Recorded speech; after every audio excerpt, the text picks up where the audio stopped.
Everyone, welcome to my YouTube channel. आज की इस वीडियो के अंदर हम पढ़ेंगे, ठीक है, कौन सा साइकोलॉजी का जो फर्स्ट टॉपिक है, ठीक है, जिसके अंदर क्या जाता है हमारा शिक्षा मनोविज्ञान आ जाती है।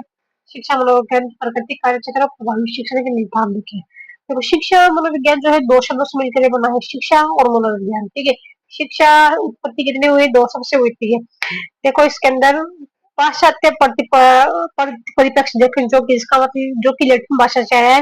और इसके अंदर क्या होता है, हमारा एजुकेटर होता है, आंतरिक क्षमताओं को बाहर निकालना। इसके अंदर क्या होता है, जो आंतरिक क्षमता उसका बाहर निकाला जाता है। ये लैटिन भाषा के दो शब्द से मिलकर के बना है, ई और डिको। ई का मतलब होता है अंदर से बाहर निकालना। फिर देखो, हमारा जाता है भारतीय परिप्रेक्ष्य।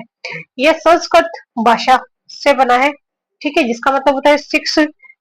शिक्ष धातु, इसमें अप्रत्यय से जोड़ना, सीखना, व्यवहार में होने वाला अपेक्षाकृत स्थायी परिवर्तन ये होता है, ठीक है। अब शब्द में व में परिवर्तन हो गया है, अर्थ आगे बढ़ाना है, विकसित करना है। देखो, परिभाषा देखे स्वामी विवेकानंद ना, उन्होंने क्या बोला, मनुष्य की अंतर्निहित पूर्णता है ये।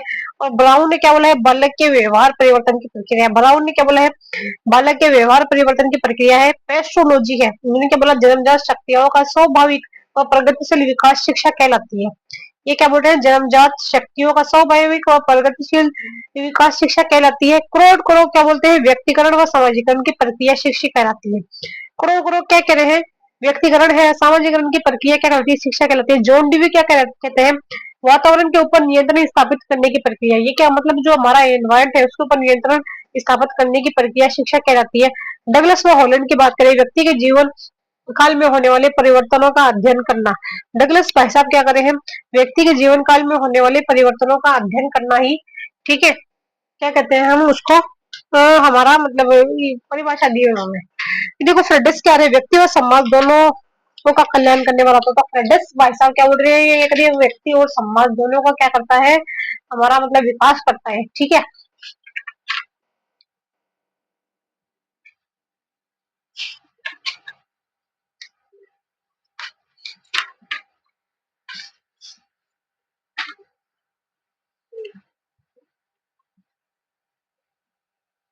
फिर देखिए, फिर बाद के अंदर आ जाता है हमारे फेडरेशन।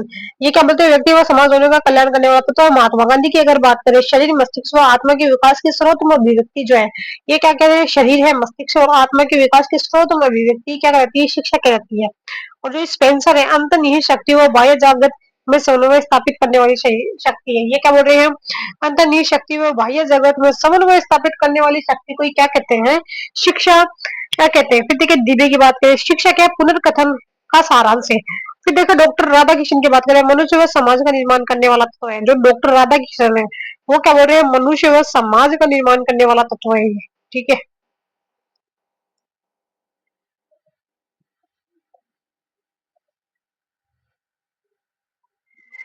फिर देखिए, हार्वर्ड की बात करें, उत्तम नैतिक चरित्र का विकास करना। हार्वर्ड भाई साहब क्या कर रहे हैं, उत्तम नैतिक चरित्र का विकास करना। फिर देखो, डमविल, जन्म से लेकर मृत्यु तक प्रभावित होने वाले कारकों का अध्ययन। डमविल क्या करते हैं, जो जन्म से लेकर, ठीक है, कहां से, जन्म से लेकर मृत्यु तक प्रभावित होने वाले कारकों का अध्ययन करना। फिर देखो, नन की बात करें, व्यक्तिगता के पूर्ण विकास तथा मौलिक इस जीवन में योगदान देने वाला तत्व। नंद क्या कह रहे हैं, व्यक्तिगता के पूर्ण विकास तथा मौलिक जीवन में योगदान देने वाला तत्व है।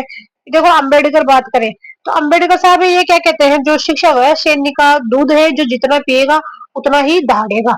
फिर देखो, फल स्वरूप, देखो, शिक्षा क्या है, सामाजिकरण में सहायक प्रक्रिया। ये क्या है, ये सामाजिकरण में सहायक प्रक्रिया है और आजीवन प्रक्रिया है। चरित्र निर्माण में सहायक प्रक्रिया है। क्या है, चरित्र निर्माण में सहायक प्रक्रिया है। संतुलित विकास में सहायक प्रक्रिया क्या है, जो संतुलित विकास है उसमें भी सहायक प्रक्रिया है। अच्छे नागरिक के निर्माण में सहायक प्रक्रिया है। विकासात्मक प्रक्रिया है। उद्देश्य पूर्ण समायोजन में सहायक प्रक्रिया है। फिर देखो, ये इसके दो प्रकार है। प्राचीन काल में शिक्षा, प्राचीन काल में देखो जो शिक्षा थी वो कैसी थी, द्विमुखी थी, जिसके अंदर दो चीज थे, एक तो शिक्षक था, एक शिक्षार्थी था। और जो शिक्षक था ना, वो केंद्रित, शिक्षक केंद्रित शिक्षा थी। फिर देखो, समर्थक जो था ना, इसको वो कहते हैं जॉन एडम्स थे। कौन थे, जॉन एडम्स थे।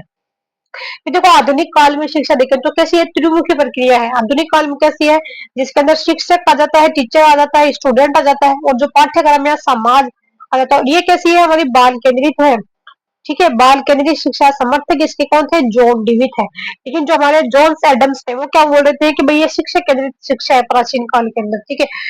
भारत में वर्तमान समय में त्रिमुखी प्रक्रिया को अपनाया गया है ना। भारत में क्या है, दो जो हमारी मतलब त्रिमुखी प्रक्रिया है उसको अपना गया है, जिसके कितने स्वरूप है, दो स्वरूप है, ठीक है।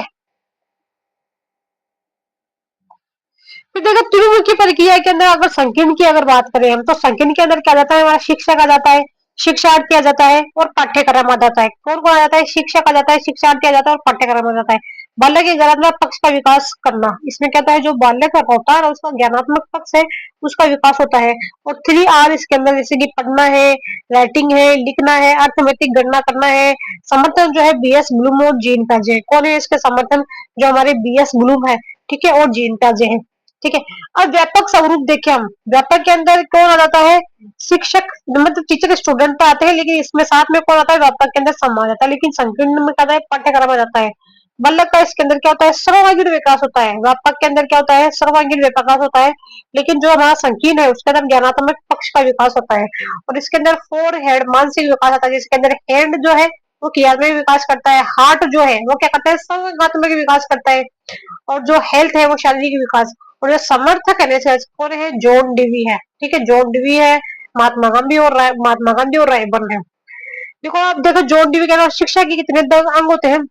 जो जॉन डीवी है उन्होंने क्या बोला है, जो शिक्षा है, ठीक है, शिक्षा जो है ना उसके कितने अंग होते हैं, 2 अंग होते हैं। कितने अंग, 2 अंग उन्होंने बताए थे। एक तो है मनोवैज्ञानिक और एक है कौन सा, सामाजिक, ठीक है। और इनकी कौन सी है जो पुस्तक जो है जॉन डीवी की, वो कौन है, शिक्षा और समाज इनकी पुस्तक है। कौन है, शिक्षा और समाज इनकी पुस्तक है। प्रगतिशील शिक्षा, शिक्षक की बात कही में शिक्षक को समाज में ईश्वर का प्रतिनिधि बताया है। मतलब प्रगतिशील शिक्षा की बात में मतलब जो शिक्षक है ना उसको ना समाज में ईश्वर का प्रतिनिधि बताया है। आधुनिक शिक्षा के जनक कौन है, आधुनिक शिक्षा के जो जनक है वो है जॉन कॉमिनियस को माना गया है। इसको माना गया है, जॉन कॉमिनियस को माना गया है, और लॉर्ड मेकाले भारत। देखो शिक्षा के प्रकार की अगर बात करें तो औपचारिक शिक्षा देखें सबसे पहले, ठीक है, वह शिक्षा जिसके उद्देश्य व परिस्थितियां पूर्व निर्धारित पूर्व निश्चित हो। मतलब जिसके उद्देश्य है, ठीक है, वह शिक्षा जिसके उद्देश्य और जो परिस्थितियां होती है ना वो कितनी पूर्व निर्धारित पूर्व निश्चित हो। जैसे नियमित विद्यालय, कॉलेज है, विश्वविद्यालय है, घालाई आंगनबाड़ी है, शिक्षा का जो कौन सा नियमित विद्यालय है, कॉलेज है, हमारे कॉलेज आती है, यूनिवर्सिटी आ जाती है, आंगनबाड़ी आती है। ठीक है, मुख्य धुरी जो होता है ना इसके अंदर शिक्षक होता है, और जो केंद्र होता है ना, धुरी क्या है और केंद्र क्या है, शिक्षक है। अब देखिए अनौपचारिक शिक्षा की अगर बात करें हम, ठीक है, इसके अंदर क्या होता है, जो उद्देश्य वो परिस्थितियां क्या होती है, अनिर्धारित अनिश्चित होती है। जो उद्देश्य और जो परिस्थितियां है, कौन, उद्देश्य और जो परिस्थितियां है वो क्या होती है, अनिश्चित होती है। इसके अंदर क्या जाता है, हमारे परिवार आ जाता है, समाज आता है, मित्र मंडली आ जाती है, और शिक्षक माता पिता परिवार सब आ जाते हैं। तो देखो शिक्षा के अगर प्रकार देखें हम, तो निरौपचारिक शिक्षा की अगर बात करें, उद्देश्य क्या होता है, निश्चित परिस्थितियां होती है, ठीक है। दूरस्थ शिक्षा, दूरस्थ शिक्षा जैसे कि रेडियो है, समाचार पत्रिका है इत्यादि। शिक्षक जो है इसके अंदर माता पिता और बात आ जाते हैं। विद्यालय के अंदर क्या आ जाता है, बात। फिर शिक्षक के कितने चर होते हैं, 3 चर होते हैं। कितने चर होते हैं, 3 चर होते हैं, जिसके अंदर स्वतंत्र चर जो है उसके अंदर शिक्षक आता है, और जो आश्रित कौन रहता है उसके अंदर स्टूडेंट्स रहते हैं। मध्यस्थ चर का कौन आता है, वो हमारे पाठ्यक्रम आ जाते हैं। और शिक्षा के कार्य जो है मतलब 3 होते हैं। कितने कार्य होते हैं, 3, जिसके अंदर निदान कार्य और कारणों का, इसके अंदर क्या होता है, जो कारणों का पता लगाया जाता है। फिर देखो उपचार, समस्या को दूर करना, उपचार के अंदर क्या होती है, जो समस्या होती है उसको दूर किया जाता है। मूल्यांकन, फिर क्या होता है इसके अंदर, मूल्यांकन यानी कि इवेल्युएशन दिया जाता है। आधुनिक शिक्षा शास्त्र का जनक कौन है, हर्बर्ट माना जाता है। जो आधुनिक शिक्षा है कौन सी, हमारी जो आधुनिक शिक्षा है उसका आधुनिक शिक्षा शास्त्र का जनक कौन है, हमारे हर्बर्ट माने जाते हैं। फिर देखो मनोविज्ञान, मनोविज्ञान प्रारंभ में कोई स्वतंत्र विषय नहीं था। मनोविज्ञान जो है ना वो स्टार्टिंग में कोई स्वतंत्र विषय जो था वो नहीं था। सर्वप्रथम मनोविज्ञान दर्शन शास्त्र विषय के रूप में अरस्तु द्वारा उनकी पुस्तक डी एनिमा में मार्गदर्शन के विषय के रूप में पढ़ाया जाने लगा। सर्वप्रथम जो मनोविज्ञान है, कौन, मनोविज्ञान जो है वो दर्शन शास्त्र के विषय में, कौन सी, दर्शन शास्त्र के विषय के रूप में, है ना, मनोविज्ञान को दर्शन शास्त्र के रूप में जो अरस्तु है, अरस्तु की उनकी पुस्तक है डी डीमा में मनादर्शन के विषय के रूप में पढ़ाया गया था। दर्शन शास्त्र में जो मतलब ये जो हमारे अरस्तु साहब है, ठीक है, वो उनकी जो पुस्तक है मनादर्शन, एनिमा, एनिमा जो है उसके अंदर मनादर्शन के रूप में पढ़ाया जाने लगा। और मनोविज्ञान की जो जननी है, जननी किसको माना जाता है, दर्शन शास्त्र को ही माना जाता है, ठीक है।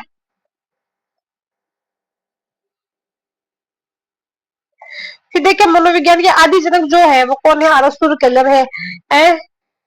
केजरीवाल है। रेबन के अनुसार मनोविज्ञान आदि का नाम मना दर्शन माना जाता है। मनोविज्ञान का आद्य नाम क्या है? मनादर्शन माना जाता है। कौन सैनिक के अनुसार मनोविज्ञान के वास्तविक जनक है? कौन सैनिक ने किसको माना है? वास्तविक जनक प्लेटो माना है। मनोविज्ञान शब्द शब्द का सर्वप्रथम और जो मनोविज्ञान जो साइकोलॉजी का शब्द का सर्वप्रथम प्रयोग जो है 1590 के अंदर किया गया था। ठीक है, किसने कब किया गया था? 1590 के अंदर किया गया था। किसने किया था? रुडोल्फ गाइकल द्वारा। रुडोल्फ गाइकल की एक पुस्तक की है, उसमें किया गया था 1590 के अंदर। ठीक है, और को मनोवैज्ञानिक प्रथम कहा जाता है।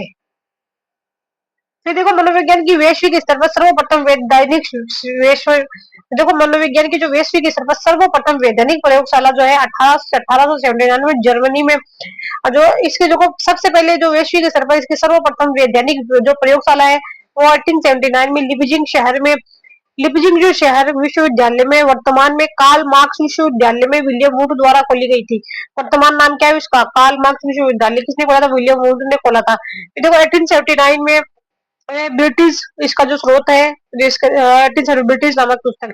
विलियम वुंट को विश्व में प्रयोगात्मक विकास के जनक है। जो प्रयोगात्मक विकास के जो है जनक है विलियम वुंट। विश्व स्तर पर आधुनिक मनोविज्ञान का जनक। और क्या है? विश्व स्तर पर किसके है? आधुनिक मनोविज्ञान के जनक भी कहते हैं। अमेरिका में आधुनिक मनोविज्ञान का जन्म। लेकिन अमेरिका जो है उसमें आधुनिक मनोविज्ञान का जो जनक है ना वो किसको माना गया है? विलियम जेम्स को माना गया है। किसको माना गया है? विलियम जेम्स को माना गया है। मनोविज्ञान की भाषा उत्पत्ति जो है, भाषा अगर देखें तो कैसी है? ग्रीक है, ग्रीक भाषा, लैटिन भाषा और यूनानी है। आत्मविज्ञान या अध्ययन अगर बात करें, आत्मविज्ञान या अध्ययन करना अर्थात आत्मा का विज्ञान अर्थात क्या होता है? जो आत्मा का विज्ञान ज्ञान को क्या कहते हैं? मनोविज्ञान कहलाता है। ग्रीक भाषा का व्यवस्थित रूप जो है, ग्रीक भाषा जो है, ठीक है, उसका जो व्यवस्थित रूप क्या है? लैटिन भाषा है। क्या है? लैटिन भाषा है। तथा लैटिन भाषा का व्यवस्थित देखो ग्रीक भाषा का जो व्यवस्थित रूप है वो लैटिन भाषा है। ठीक है, ग्रीक भाषा का लैटिन रूप है। और ग्रीक भाषा का जो ग्रीक भाषा का व्यवस्थित रूप लैटिन है और जो लैटिन भाषा का व्यवस्थित रूप क्या है? ये यूनानी है। लैटिन भाषा में मनोविज्ञान को कहते हैं।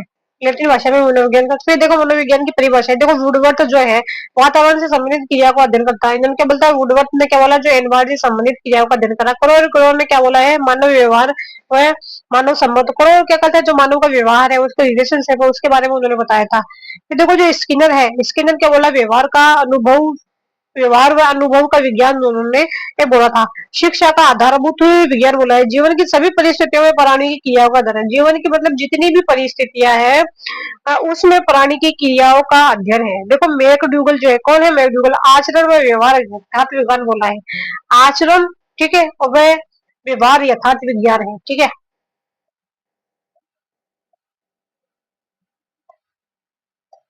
फिर देखो जीवित जंतुओं के बर्ताव का व्यवहार का विज्ञान है। जो जीवित जंतु है कौन से?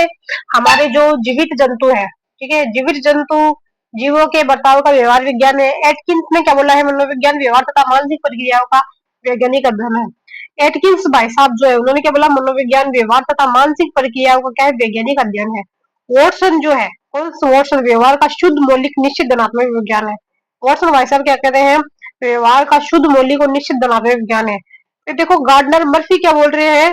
गार्डनर मर्फी जो जीवित प्राणी द्वारा वातावरण के प्रति की जाने वाली प्रतिक्रिया को कहते हैं। गार्डनर मर्फी क्या बोलते हैं? जो जीवित प्राणी के द्वारा वातावरण के प्रति की जाने वाली प्रतिक्रियाओं का ध्यान है। रोज जो है मानसिक मनोविज्ञान की पृष्ठभूमि में रोज व्यवहार का स्पष्टीकरण है। फिर देखो रसेल जो है मानव मस्तिष्क की क्रियाओं का वैज्ञानिक विश्लेषण है। रसेल जो क्या बोल रहे हैं? मानव मस्तिष्क की क्रियाओं का वैज्ञानिक विश्लेषण है।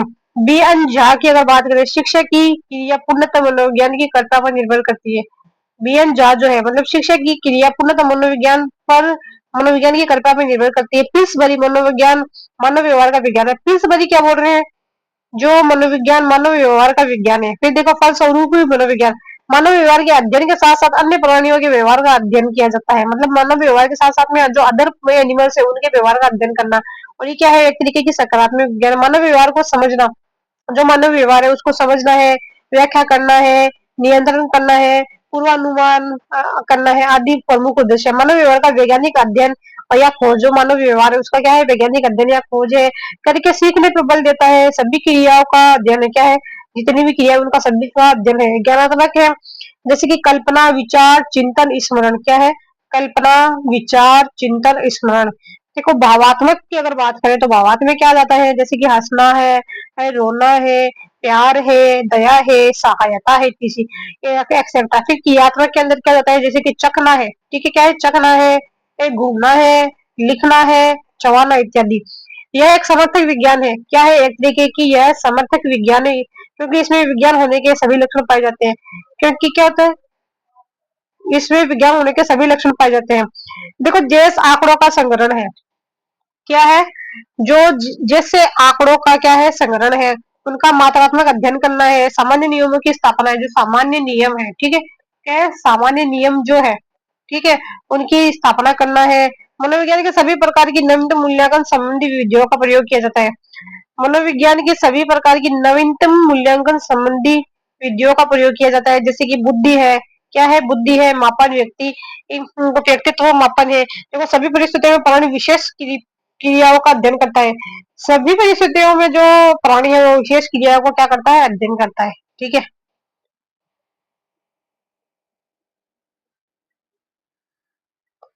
फिर देखिए, मनोविज्ञान का अगर इतिहास देखें तो सुप्रसिद्ध कथन एबिंगसन मनोविज्ञान का अतीत लंबा परंतु इतिहास छोटा है। देखो, जो सुप्रसिद्ध कथन है एबिंगसन, उन्होंने क्या बोला, मनोविज्ञान का अतीत क्या है, लंबा है, और अतीत तो क्या है, पास जो है लंबा, लेकिन हिस्ट्री जो है वो क्या है, छोटी है। अतः मनोविज्ञान की जड़ें प्राचीन है। जड़ें कैसी है, प्राचीन है, क्योंकि इसका प्रारंभ दर्शन शास्त्र से होता है। जड़ें क्या से होती है, प्राचीन होती है, क्योंकि इसका जो स्टार्ट है वो कौन से दर्शन शास्त्र से होता है, परंतु इसके इतिहास की शुरुआत, इतिहास जो शुरुआत हुआ है वो कब हुआ है, इसका 16वीं शताब्दी से हुआ है, और इसे आत्मा विज्ञान के रूप में होती है, आत्मा के विज्ञान के रूप में होती है। मोटे तौर पर मनोविज्ञान के इतिहास दो भागों में विभाजित है। मनोविज्ञान का जो इतिहास है वो दो भागों के अंदर विभाजित है।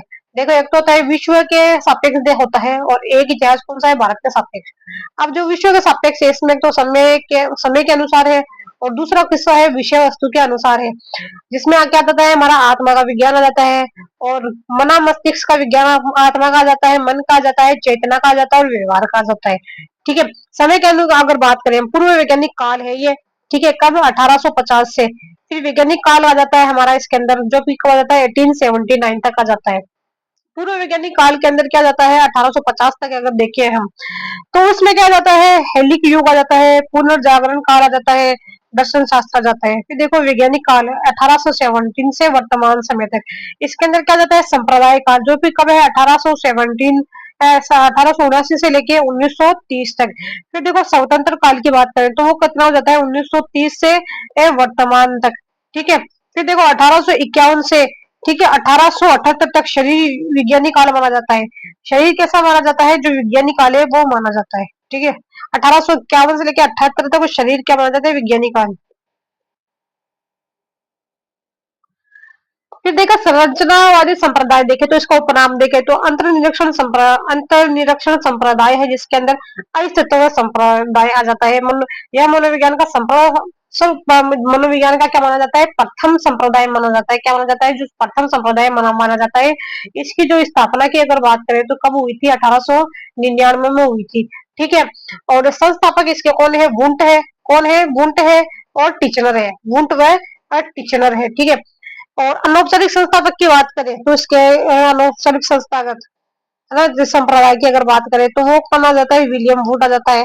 औपचारिक, जिसके अंदर औपचारिक संस्थापक, जिसके अंदर क्या है, स्कूल, उसके कौन है, हमारे टीचर है। फिर देखो, विलियम वुंड ने सर्वप्रथम शब्द का प्रयोग किया था। विलियम वुंड जो है उन्होंने किसका प्रयोग किया था, सबसे पहले शब्द का प्रयोग किया था, संरचनावाद संरचनावाद शब्द का प्रयोग जो है टीचनर, संरचनावाद शब्द का प्रयोग टीचनर, स्रोत जो है सामान्य मनोविज्ञान, राजस्थान हिंदी ग्रंथ अकादमी, डॉक्टर लकी आहूजा, अशोक पारेख। विषय वस्तु जो है उसके अंदर चेतना का अध्ययन करना होता है। वुंड के अनुसार मनोविज्ञान अंततः तात्कालिक अनुभव चेतना का विज्ञान है। देखो, वुंड का संरचनावाद में अगर योगदान देखें हम, चेतना में दो तत्वों का योगदान बताया गया है, जैसे कि है संवेदना है, यह वस्तु निष्ठ तत्व होता है। फिर देखो, सेकेंड जाता है भाव, क्या जाता है, भाव आ जाता है। भाव क्या होता है, यह आत्मनिष्ठ तत्व होता है। नोट की अगर बात करें, भाव के तीन पहलू बताए हैं, इसलिए इसे भाव का त्रिविमीय सिद्धांत कहते हैं।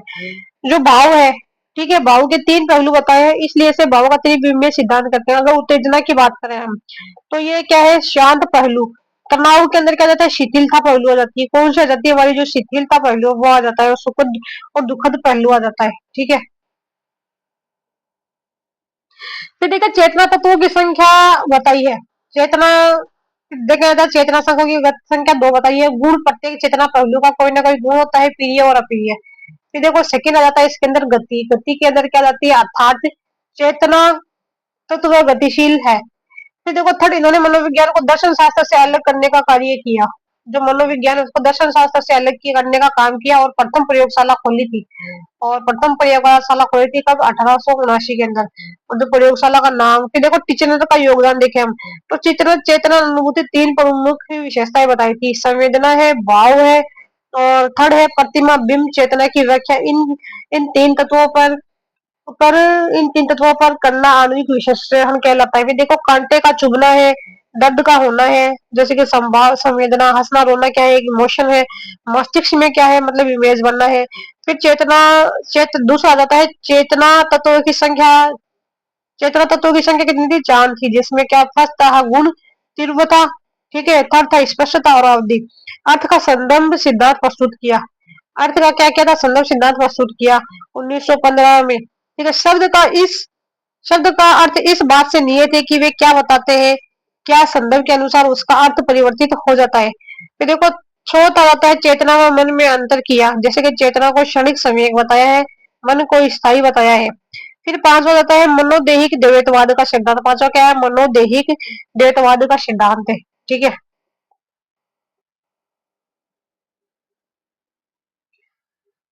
फिर देखो मन व शरीर नदी के दो किनारे के समान है। मन और जो शरीर है नदी के दो किनारे के समान है, समानांतर है। एक में परिवर्तन से दूसरे में परिवर्तन अपने आप ही हो जाता है। मतलब मन व शरीर को किसके समान बताया है, नदी और किनारे के समान बताया है, जिसमें एक में परिवर्तन होगा तो दूसरे में भी परिवर्तन हो जाता है। तो देखो मनोविज्ञान की अध्ययन विधि की अगर बात करें हम, तो अंतर निरीक्षण है और आत्म निरीक्षण को बताया है। ठीक है, अंतर्निरीक्षण के और के अंदर स्वयं के मन की आंतरिक प्रक्रियाओं को स्वयं के द्वारा ही अपनाया जाना। अंतर्निरीक्षण के क्या होता है, जो मन के अंदर चल रहा है, आंतरिक प्रक्रिया जो चल रही है, मतलब उसका खुद ही पता करें। फिर देखा संरचनावाद के बारे में कुछ जानने योग्य बातें। इन्होंने मनोविज्ञान के स्वरूप को प्रयोगात्मक बताया। इन्होंने जो क्या है, मनोविज्ञान के स्वरूप को क्या बताया था, प्रयोगात्मक बताया था। इन्होंने मानसिक प्रक्रिया को छोटे छोटे अवयवों में बांटकर समझाना। जो मानसिक प्रक्रियाओं को जो है उन्होंने छोटे छोटे अवयव में बांटकर समझाना, शिक्षा को मानसिक क्रिया माना है। मनोविज्ञान को दर्शन शास्त्र से अलग करने में महत्वपूर्ण भूमिका निभाई। मनोविज्ञान का दर्शन शास्त्र से अलग करने में महत्वपूर्ण भूमिका निभाई, अध्याय से अलग किया। इसकी वैधानिक रूप से स्थापना टिचनर द्वारा अमेरिका के कार्नेल विश्वविद्यालय 1892 में की गई थी। इसकी जो वैधानिक प्रयोगशाला है, जो टिचनर ने है ना, मतलब जो अमेरिका का कौन सा विश्वविद्यालय, कार्नेल विश्वविद्यालय है, उसमें 1892 में मानी जाती है। इन्होंने प्राचीन मत ज्ञान विद्यमान है, विश्वसनीय है तथा ज्ञान को प्राप्त करना ही अधिगम, इसको स्वीकार किया है। व्यवहार की व्याख्या जो है आत्मनिष्ठा के आधार पर दी जाती है। फिर देखो प्रकार्यवाद या कार्यवाद, स्थापना जो है 1895 में औपचारिक। संस्थापक है इसका औपचारिक संप्रदाय एक के संस्थापक विलियम जेम्स, इन्हें भी कहा जाता है। तो देखो प्रकार्यवादी संप्रदाय की दो जगह पर स्कूल खोली गई है, शिकागो। सर्वप्रथम जो है जॉन डीवी ने, जेम्स अजविल हार्वे कार ने। फिर सेकेंड आता है कोलंबिया, समर्थन है इसके केटल थोंडाई और वुडवर्थ। प्रकार्यवाद संप्रदाय ने संरचनावाद संप्रदाय के विचारों को मानने हेतु आगे बढ़ाने का कार्य किया। इन्होंने चेतना की अस्तित्वता को स्वीकार करने के साथ चेतना की कार्यात्मकता पर ज्यादा बल दिया था। जो चेतना के अस्तित्व को स्वीकार करने के साथ चेतना की कार्यात्मकता पर ज्यादा बल दिया था। ठीक है,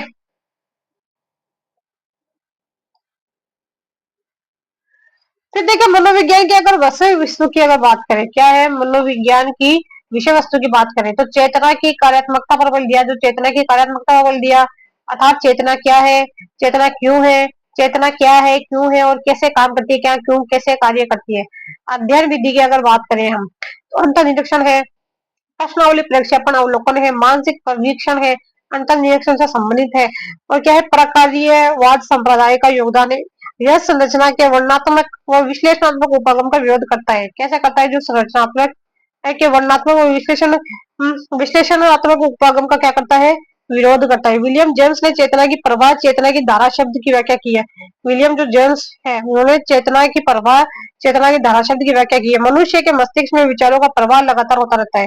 मनुष्य का जो मस्तिष्क है उसमें विचारों का प्रवाह जो है वो लगातार होता रहता है। अतः व्यक्ति अपने चेतन अवस्था में मस्तिष्क की सहायता से लगातार विचारों का स्थानांतरण करता रहता है। मतलब मनुष्य का जो माइंड है उसके अंदर लगातार विचार चलते रहते हैं और वो से मतलब चेतन मन में जो है चेतन अवस्था में मस्तिष्क अतः व्यक्ति अपने चेतन अवस्था में मस्तिष्क की सहायता से लगातार विचारों का स्थानांतरण करता है। और जो चेतन मन में उसमें लगातार क्या आते हैं, थॉट्स आते रहते हैं। ठीक है। तो देखो जेम्स ने सीखने में रुचियों का महत्व सर्वाधिक बताया था। जेम्स ने जो है सीखने की रुचियों में सर्वाधिक महत्व बताया था। जेम्स का था संपन्न शिक्षा की महान बात यह है कि इसके द्वारा हमारे तंत्र को शत्रु की बजाय मित्र बनाया जा सकता है। जेम्स ने क्या बोला, जो हमारा नर्वस सिस्टम है उसको दुश्मन की बजाय दोस्त बनाया जा सकता है। शिकागो पर्यायवादी का मानव व्यवहार अनुकूलनीय व उद्देश्यपूर्ण होता है। क्या होता है अनुकूलनीय व उद्देश्यपूर्ण होता है? सतत व संगठित प्रक्रिया है। सचार्य के 3 नियम की व्याख्या की थी। समानता का सिद्धांत है, समीपता का सिद्धांत है, बारंबारता का सिद्धांत है। सीखने के लिए अभिप्रेरणा का होना आवश्यक बताया। क्या बताया था? सीखने के लिए क्या होना चाहिए? अभिप्रेरणा का होना इन्होंने आवश्यक बताया है। ठीक है।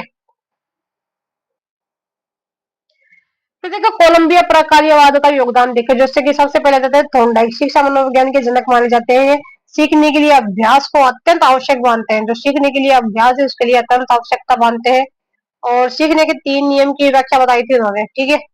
कितने नियम की? 3 नियम की व्याख्या बताई। तत्परता का नियम, प्रभाव का नियम, अभ्यास का नियम। कौन सा? तत्परता का नियम, प्रभाव का नियम और अभ्यास का नियम। सीखने के अंतरण में समरूप तत्वों के अंतरण नियम का नाम दिया था। परंपरागत व्याख्यान विधि का विरोध किया। जो परंपरागत व्याख्यान विधि है उसका इन्होंने क्या किया था? विरोध किया था। अध्यापन से पूर्व शैक्षणिक उद्देश्यों को परिभाषित कर लेना चाहिए।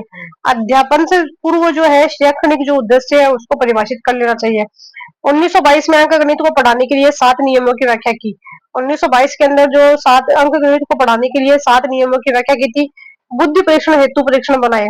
बुद्धि परीक्षण हेतु क्या बनाए? परीक्षण बनाए। दिशा जो है अंकगणितिक तर्क है और शब्दावली दिशा है। वुडवर्थ का योगदान देखे तो सीखने में क्रिया विधि सीखने का ढंग को महत्वपूर्ण बताया था। अंतर्नोद सीखना क्यों है?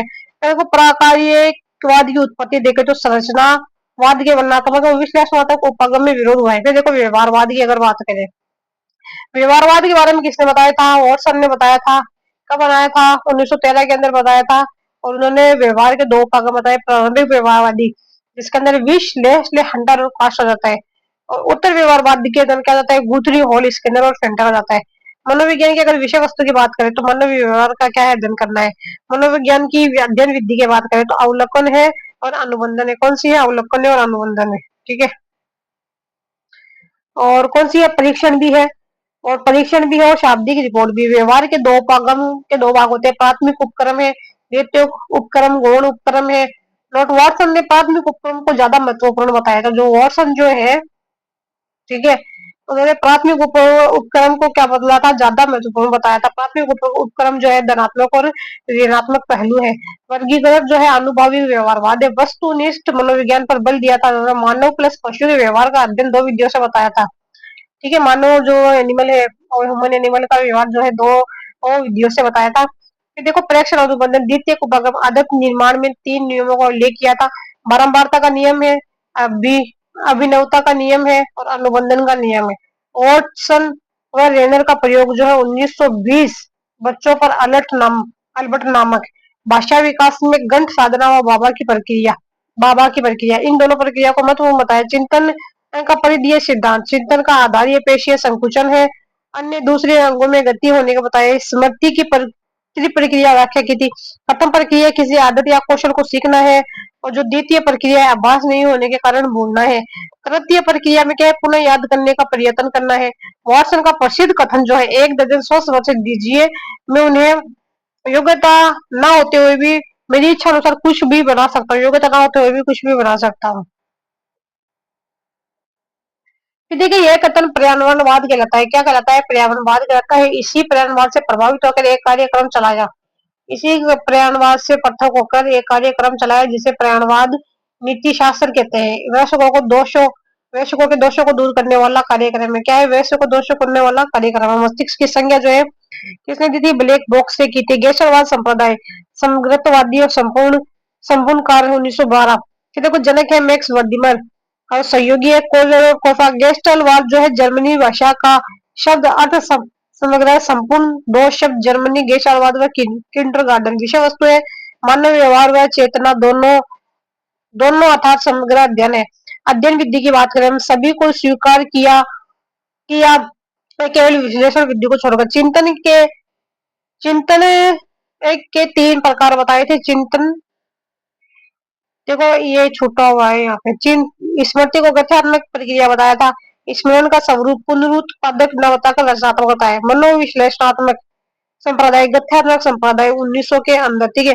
जनक जो है इसके कौन है हमारे सिगमंड फ्राइड है। प्रथम संप्रदाय जिसकी स्थापना है नैदानिक पृष्ठभूमि के लिए हुई थी। विषय वस्तु जो है अचेतन प्रक्रियाओं का अध्ययन करना है।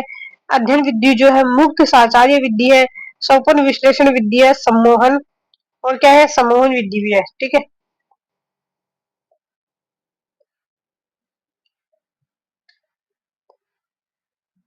फिर आ जाते हैं हमारे नेक्स्ट किसका स्कोर प्रयोजन हार्मिक संप्रदाय या प्रयोजन संप्रदाय ठीक है। 1905 के अंदर जनक है विलियम मैकडूगल प्रसिद्ध कथन है मनोविज्ञान के जीवित जंतुओं का बर्ताव का धनात्मक विज्ञान कहा जाता है। इसको हम नेक्स्ट के अंदर देखेंगे तब तक के लिए बाय बाय टेक केयर।